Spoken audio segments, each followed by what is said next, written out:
ભગત કે આ જગ્યામાંથી કઈ શરૂઆત થાય એ 100% સફળ જ હોય.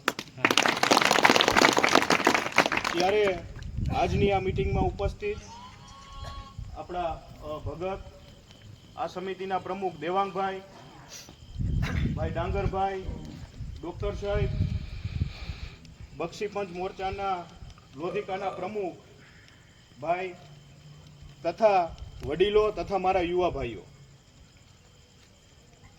આપણે વેલનાથ બાપુનો પરચો એની એક વાત કરું.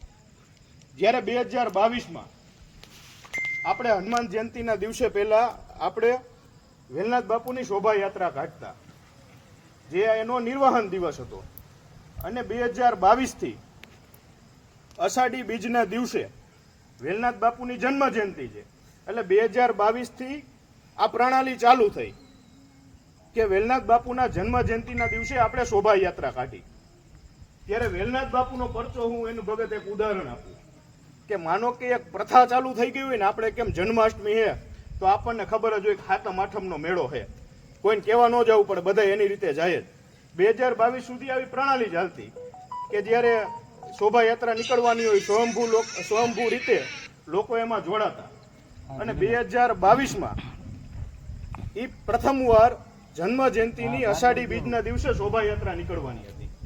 અને અષાઢી બીજ એક એવો દિવસ કે કુદરતી પરંપરા રીતે વરસાદ અમી છાટણા કરવા આવે ને આવે. ત્યારે ભગત એવા બધા આપણે સામાજિક રીતે તે દિવસે નિવેદ હોય, ધજા ચડાવવાનું હોય, અને અષાઢી બીજના દિવસે પહેલી વાર મને જવાબદારી સોંપી. ત્યારે આ જગ્યાએ